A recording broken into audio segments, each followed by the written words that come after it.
What's up guys, Lon here from Android Authority, and Samsung's Galaxy A line is designed to bring many characteristics of their flagship smartphones in a package made for the more budget-conscious crowd.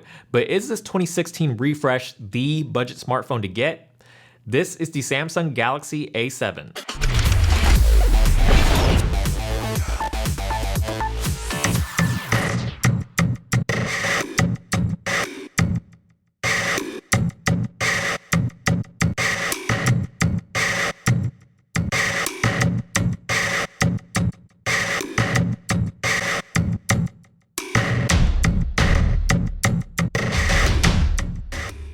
The best way to describe the design of the Galaxy A7 is to call it a much larger Galaxy S6 because, well, for all intents and purposes, that's exactly what it is. It's a little bit more rectangular in shape than the S6, but otherwise it feels pretty familiar.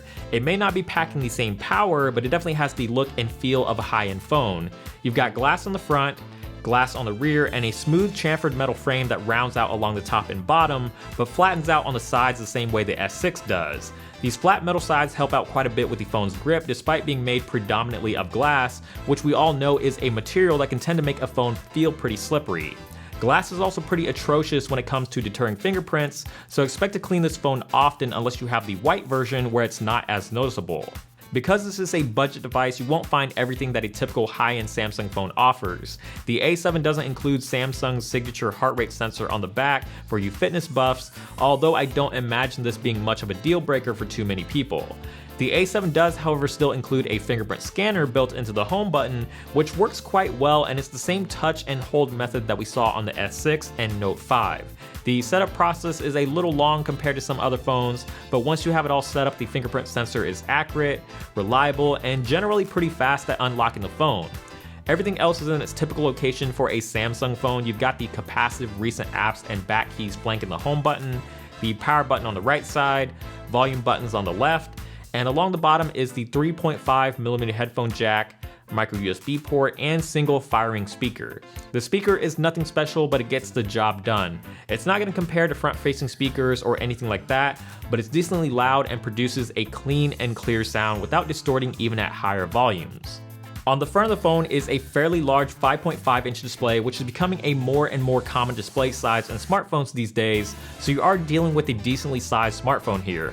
If you're used to a smartphone with a 5.5-inch screen size or larger, you'll instantly feel right at home, and the super thin side bezels definitely make one-handed usability a lot easier. In typical Samsung fashion, this is a Super AMOLED display, so obviously you're getting those super punchy colors, deep inky blacks, wide viewing angles, and it's bright enough that outdoor visibility has been a non-issue. It's got a resolution of 1080p with a PPI of 401, which still looks perfectly fine to my eyes despite Quad HD being the new standard. Everything from web browsing, reading text, watching videos, and playing games still looks very sharp and crisp, so I have no qualms about the display whatsoever, and it's generally a very pleasing screen to look at. The internal specs are pretty run-of-the-mill for a device of this caliber. You've got a Snapdragon 615 inside with 3 gigs of RAM, and performance is par for the course. It runs reasonably well for the most part and handles web browsing, multitasking, and graphically intensive games just fine, but the phone does suffer from the occasional animation stutter throughout the interface. When it does happen, it's quite noticeable, and due to the slower chipset, the scrolling lag from Flipboard back to the main home screen that plagued the S6 is even more apparent on the A7. The phone fortunately doesn't come with a lot of bloatware pre-installed to slow things down any further, and on first boot there's surprisingly only a page's worth of apps, but this is most likely due to the fact that the A7 only comes with 16 gigs internally. Thankfully, the A7 does have a micro SD card slot built into the SIM tray for up to an additional 128 gigabytes, and with only 16 gigs of storage, odds are you will most likely need one. As far as network connectivity goes, there are several model numbers of the A7 floating around out there, none of which are made for the US, so you will be missing out on those LTE data speeds. You will, however, get HSPA+, which was perfectly fine for the majority of my usage, but if you absolutely have to have those LTE data speeds, you're not going to get that with the A7, at least not in the States. On the plus side, battery life on the A7 has been extremely good. It's got a hefty 3,300 mAh battery inside, and this phone easily lasts a good full day with normal usage and even into the better half of a second day before I had to put it back on a charger. Never did I ever find myself having to recharge this phone midway through the day, and the screen on time easily surpassed the 4-hour mark, sometimes even 5. The A7 doesn't have wireless charging, which isn't a huge deal, but it does have fast charging, which really comes in handy for charging up such a large battery pack. And if Samsung can get the battery life right on the A7, hopefully this means they'll be able to do the same thing on the upcoming S7. One of the biggest complaints on Samsung smartphones last year was the camera bulge, and while the A7 doesn't completely eliminate that, the protruding camera lens is significantly smaller in comparison to the S6 and Note 5, and from an aesthetic standpoint, it definitely looks much cleaner. It's a 13 megapixel camera with optical image stabilization, f1.9 aperture, and the majority of the camera experience is the same as what you would find on Samsung's flagships, with just a few minor exceptions. There's no 4K video recording, no YouTube live streaming capabilities, and no HDR auto. There's no HDR toggle on the main camera interface either, which makes switching back and forth between HDR and auto mode a little slower and more cumbersome than I would like. You do, however, still get the very convenient double tap of the home button that was first introduced on the S6 to quickly open up the camera. The images that the A7 produces are honestly mediocre at best. In well-lit scenarios, you can get some decent looking shots, but in high contrast or brightly lit situations, you're getting a lot of overblown highlights, crushed shadows, and the A7 doesn't seem to exhibit the typical Samsung image processing with the vibrant colors or sharpening, which makes a lot of the photos look really dull. HDR mode does provide for a much more balanced shot and adds a slight boost in color, but without HDR auto you will have to remember to switch to it as the camera automatically defaults back to auto mode each and every time the camera is launched. In medium to low light you can really start to see the noise creeping in. Details begin to look extremely soft, colors are lacking, and you're getting those same overblown highlights as you would in daytime shots. The A7's camera is one of those cameras that simply just gets the job done, but it's a far cry from what Samsung is typically capable of. The software experience is pretty standard Samsung. The A7 is running TouchWiz on top of Android Lollipop 5.1.1, and it's exactly what you might expect from a typical Samsung phone.